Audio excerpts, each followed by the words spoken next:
Good morning mga Bisaya at saka yung hindi mga Bisaya dyan. So, ito, follow-up video lang to sa yung ginawa ko na video regarding seismic restraint sa ceiling. In-explain ko na doon, pati yung provision ng ECI or ASI 7. Tapos, um, clarify ko lang kasi nakita ko, ito yung video ko sa sa YouTube ko to nakapost. Tapos, may nakita kasi akong post pa ni Paring Jonas, parang matagal na to. Pero na ano ko lang, i-clarify natin tong yung sinabi niya. Sabi niya, walang sinabi ang code na mandatory maglagay ng seismic gap between wall and ceiling, even sa wall to column and wall to beam. Hindi rin mandatory. At wala ring sinabi na bawal i-attach ang ceiling sa wall because this is indicating anchorage na pasok naman sa sinabi ng code. Ang table sa third picture ay mga factors lang na needed for sa yun meron kasing pinakita ko din 'to sa ano, may calculation kasi yan. At saka yung third picture na sabi niya, yan yung sa table para sa calculation. Now, i-ano ko lang 'to, i-discuss lang natin 'tong ano niya, yung statement niya na ito. Walang sinabi na mandatory ang maglagay ng seismic gap sa ceiling, between wall and ceiling, tapos wall to column and wall to beam at hindi rin mandatory. At wala ring sinabi na bawal i-attach ang ceiling sa wall. Now, tingnan natin ano bang sinabi ng ano, sa ceiling lang yung topic natin dito sa ceiling lang. Kasi ibang discussion din yan sa wall to beam. May post din ako niyan na ano, tapos nag-comment siya na hindi, wala naman daw yan. Pero anyway, um, unahin natin tong seismic gap between wall and ceiling. So, ano bang sinabi ng code? Now sa code, ito, ECI, um,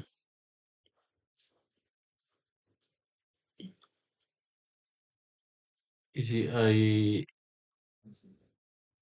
ito, ito, section, no? Ano, not ECI, ASI 7. This is ASI 7, section 13.5.6.2.2. So, ito yung ano, sa ASI 7. Yan. So, kinapi-paste ko lang. So, ito yung copy-paste, yung ano niya. So, 13.5.6. So, nakalagay naman, klaro naman dito.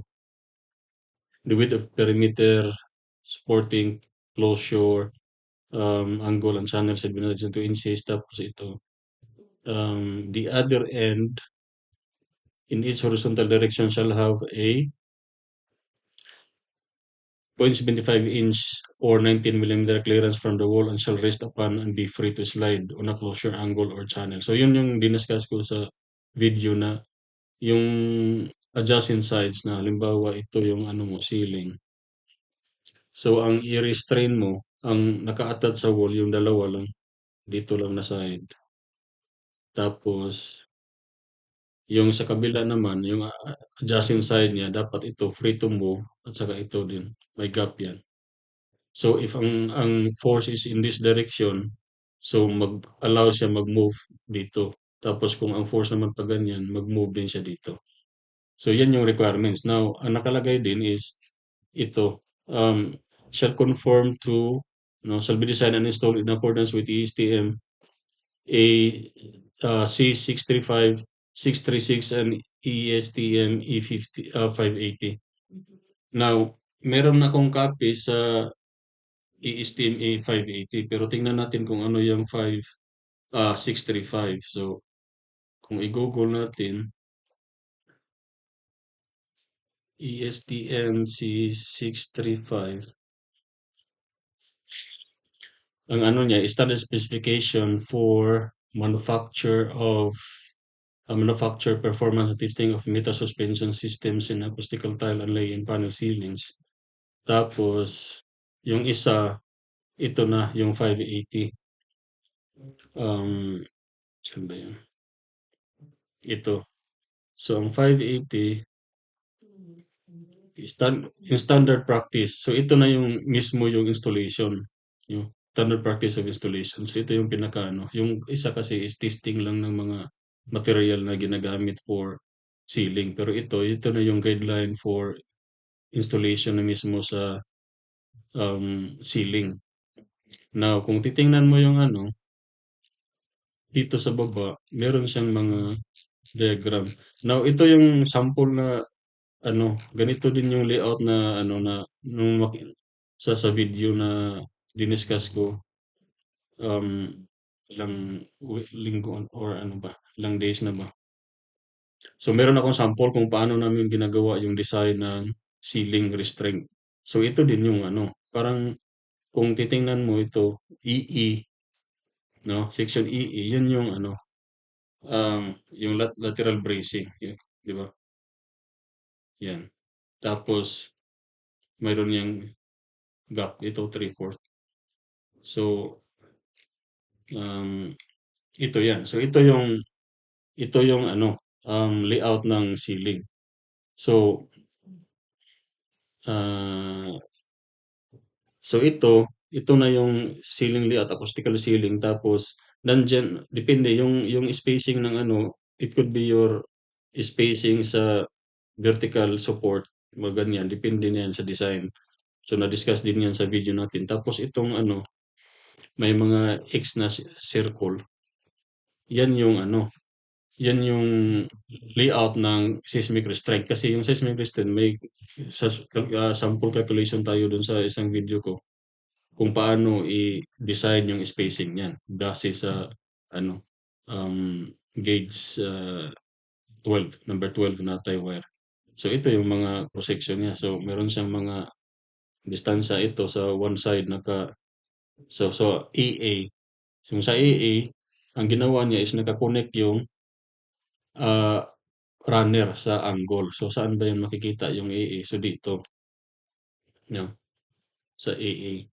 Now, sa sa other side, 'yun yung ano, 'yun yung DD. Ito, oh, 'di ba? Tingnan. Meron siyang allowance na or mayroon siyang allowance na 3/4 tapos hindi siya naka-attach, walang hindi kagaya dito, 'di ba, naka-attach 'yan.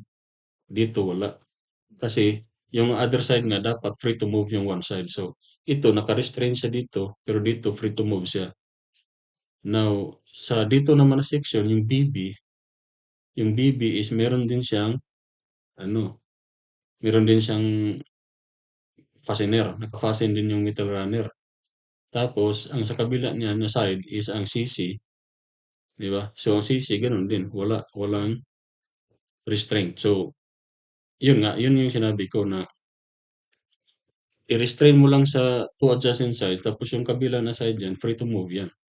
Tapos, may gap na 3/4 yan, 3/4. May gap yun na 3/4. So, mali yung sinabi ni ano, na hindi daw mandatory. Nandiyan klarong-klaro sa code. Tapos yung ano, yung EE nga, yun yung restraint. So, ito, pinakita ko na yung sample yung tingnan. Ano ko na lang yung link doon sa ano, sa comment yung link ng video or mga ilang araw lang naman, ilang post naman yan na ano, madaling makita. Pero ano ko na lang yung link sa comment siguro para makita niyo agad. Pero kung i-browse niyo lang sa mga videos ko, makikita niyo doon yung ceiling restraint ng seismic restraint ng ceiling. So again, mali ang sinabi na hindi mandatory. Meron yan talaga. Nakaklaro, klarong-klaro yan sa nasa code. So anyway, clarify ko lang yung sinasabi niya. So sige, bye.